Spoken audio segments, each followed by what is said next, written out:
നിങ്ങളുടെ ഇഷ്ട പരമ്പരകളുടെ മുഴുവൻ എപ്പിസോഡുകളും ടെലികാസ്റ്റിന് ശേഷം എക്സ്ക്ലൂസീവായി സൺ നെക്സ്റ്റ് ആപ്പിലൂടെ കാണൂ. ഇന്ത്യൻ ഉപഭോക്താക്കൾക്ക് മാത്രം സൗജന്യം. ഹബീനിയുടെ വരുന്നതിന്റെ പേരിലായിരിക്കും അംബാലിക വന്ന് ഇവിടെ കിടന്ന് പ്രശ്നം ഉണ്ടാക്കാൻ പോകുന്നത്. അവരെ തിരുത്താനൊന്നും ആർക്കും പറ്റില്ലമ്മേ. ഒന്നാമതേ അവർക്ക് പണത്തിന്റെ അഹങ്കാരമുണ്ട്, അതിന്റെ കൂടി ഈ കാണിക്കുന്ന വാശിയും. പാവം ആ പ്രതാപനങ്ങളെ സമ്മതിക്കണം, ഇത്രയും കാലം അവരുടെ ഒപ്പം ജീവിച്ചതിന്. ആ മനുഷ്യനും അബിയും കൂടി നമ്മുടെ ഭാഗം നിന്ന് സംസാരിച്ചതുകൊണ്ടല്ലേ അംബാലിക ഇവിടെ കിടന്ന് ചാടിത്തുള്ളിയത്. അംബാലികയൊക്കെ മാറുമെന്ന് എനിക്ക് തോന്നുന്നില്ല മായേ. അബിക്ക് നല്ല വിഷമമുണ്ടമ്മേ. സ്വന്തം അമ്മ തന്നെ ഭാര്യയെ ഉപദ്രവിക്കാൻ കൂട്ടുനിന്നു എന്നറിഞ്ഞാൽ പിന്നെ ഏതെങ്കിലും മക്കൾ സഹിക്കൂ?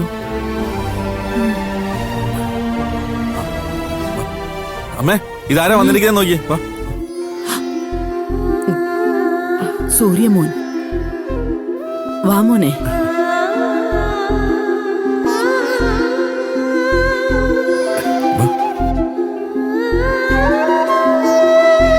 ആന്റി ആരാ നോക്കുന്നേ? ഭാവനയാണോ നോക്കുന്നേ? അതെ മോനെ. ഇല്ല ആന്റി, ഭാവന ഇവിടെ ഹാപ്പിയാ. മാനസേ ഇപ്പൊ കൂട്ട്. ഞാൻ റോഡിൽ നിൽക്കുമ്പോഴമ്മേ സൂര്യ ഇങ്ങോട്ട് വന്നത്. പിന്നെ ഞാനിവിടെ പോന്നു. വന്നത് ഒരു സന്തോഷം പറയാനാ ആന്റി.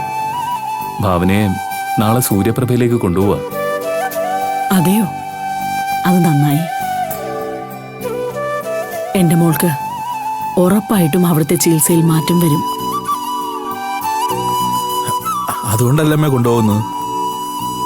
ഇന്ന് സ്വാമി വീട്ടിൽ വന്ന് ഭാവനയെ നോക്കിയിരുന്നു. ഒന്നും കൊണ്ടും പേടിക്കണ്ട, എല്ലാം ശരിയാവുന്ന സ്വാമി പറഞ്ഞത്. ശരിയാവും സൂര്യ. അതുപോലൊരു സ്ഥാപനത്തിലെ ചികിത്സ ഭാവനയ്ക്ക് അത്യാവശ്യമാണ്. എങ്കിലേ ആക്സിഡന്റിലുണ്ടായ ചതവുകളൊക്കെ മാറത്തുള്ളൂ. മോനെ, ഞാൻ രാവിലെ ഭരത്തിനെയും കൂട്ടി സൂര്യപ്രഭയിലേക്ക് വരാം. ആയിക്കോട്ടെ ആന്റി, വീട്ടിലേക്ക് വന്നാ ഒരുമിച്ച് പോവാം. നിങ്ങളോടൊപ്പം ആരൊക്കെയാ വരുന്നേ? വേറെ ആരുമില്ല മാനിച്ചി, മാനസ് കൂടി വരാന്ന് പറഞ്ഞിട്ടുണ്ട്.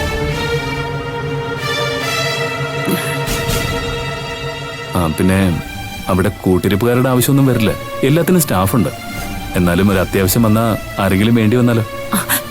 ഞാൻ വേണമെങ്കിൽ മോനെ ഭാവനയുടെ കൂടെ ഇരിക്കാം. അതിനൊന്നും ആവശ്യം വരില്ല ആന്റി, സ്വാമി അത് പ്രത്യേകം പറഞ്ഞിട്ടുണ്ട്. അല്ല, ഞാൻ എന്റെ ഒരു മനസമാധാനത്തിന് വേണ്ടി ചോദിച്ചതാ. ഏതായാലും ആന്റി വരുന്നുണ്ടല്ലോ, സാഹചര്യം പോലെ ചെയ്യാം. ശരി മോനെ. എന്നാ പിന്നെ ഞാൻ ഇറങ്ങട്ടെ. കുടിക്കാൻ എന്തെങ്കിലും എടുക്കട്ടെ സൂര്യ? വേണ്ട മായച്ചി, കുറച്ചുമ്പ് കഴിച്ചേ ഉള്ളൂ. എന്നാ ഇറങ്ങട്ടെ. ശരി എന്നാ. ശരി ശരി.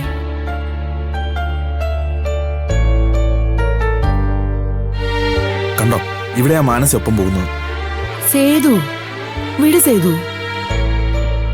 നോക്ക്, ആദ്യം നീ നിന്റെ ഈ ഇടുങ്ങിയ ചിന്താഗതി ഒന്ന് മാറ്റ.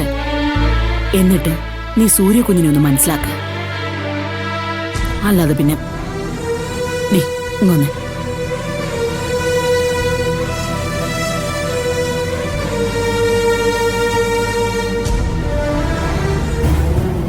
സൂര്യയുടെ അമ്മ തന്നെ ഭാവനയെ ഇല്ലാതാക്കാൻ വേണ്ടി കൂട്ടുവയ്ക്കുമ്പോ നമ്മൾ എന്തിനു പേടിക്കണോമ്പേ? പേടിക്കണോ ഏട്ടാ? അവരൊക്കെ കാര്യം കാണാൻ വേണ്ടി ആര് വേണമെങ്കിലും ഒപ്പം കൂട്ടും.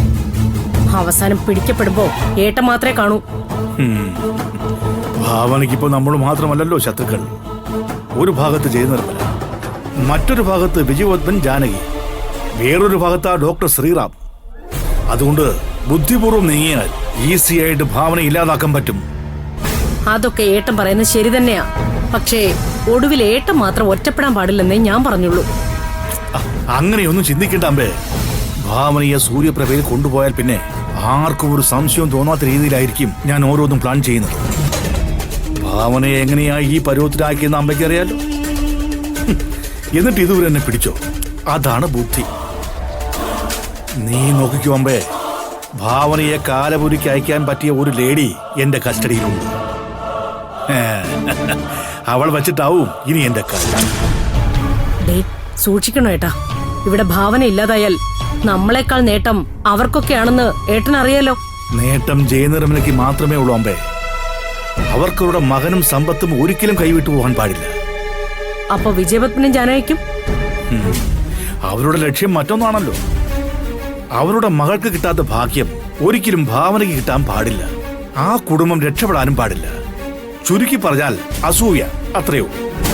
ആരൊക്കെ എന്തൊക്കെ വേണമെങ്കിലും ആഗ്രഹിച്ചോട്ടെ, പക്ഷേ എനിക്ക് എന്റെ മോനെ ആ കുടുംബത്തിൽ നിന്ന് രക്ഷിക്കണം. അതിനുവേണ്ടി ഞാൻ ഏതറ്റം വരെ വേണമെങ്കിലും പോവും. അബിയെ ഞാൻ അവിടെ നിന്ന് രക്ഷിക്കും മുമ്പേ ആദ്യം ഭാവനയുടെ കാര്യത്തിൽ ഒരു തീരുമാനം ഉണ്ടാവട്ടെ. പിന്നെ എന്താ വേണ്ടതെന്ന് എനിക്കറിയാം.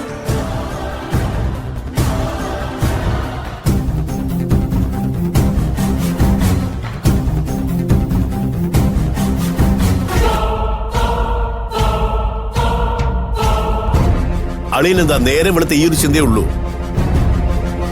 അബി എവിടെയെങ്കിലും സമാധാനമായിട്ടൊന്ന് ജീവിക്കട്ടെ. എന്തിനവനെ ശല്യപ്പെടുത്താൻ പോകുന്നേ? അങ്ങനെ ഇപ്പൊ അവനെ ആരും ദത്തെടുക്കണ്ട. അവനെ 10 മാസം ചുമന്ന് പ്രസവിച്ച ഞാനിവിടെ ജീവിച്ചിരിപ്പുണ്ട്. പക്ഷെ നീ അവനോട് കാണിക്കുന്ന വെച്ച് നോക്കുമ്പോ അവന്റെ അമ്മ തന്നെയാണോ നീ എന്ന് എനിക്ക് തോന്നാറുണ്ട്. അത്രയ്ക്കും ദ്രോഹ നീയും നിന്റെ ഏട്ടനും അവനോട് ചെയ്യുന്നത്. ദേളിയ, ഞാനൊരു കാര്യം തീർത്ത് പറഞ്ഞേക്കാം.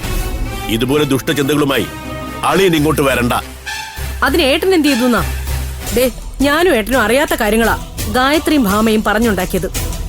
അത് കേട്ടിട്ടാണെങ്കിൽ പ്രതാപേട്ടനൊന്നും പറയണമെന്നില്ല. തീയില്ലാതെ പുകയില്ലല്ലോ അമ്മേ. നിങ്ങളുടെ രണ്ടാളുടെ ഉദ്ദേശം നടക്കണം. അതിനുവേണ്ടിയാ നിങ്ങളിങ്ങനെ ഓരോ ദിവസവും ഓരോ നമ്പറുമായിട്ട് ഇറങ്ങുന്നത്. പക്ഷേ ഇനി അത് ഈ വിട്ട് നടക്കില്ല. ദേ, പ്രതാപേട്ടന്റെ കാര്യം നോക്കിയാ മതി. എന്നോട് സ്നേഹം ഉണ്ടായിരുന്ന അഭിയെ എല്ലാരും കൂടി ചേർന്ന് പുറത്താക്കി. ദേ, ഇപ്പൊ എന്റെ ഏട്ടനെ എന്നീന്ന് അകറ്റണം അല്ലേ?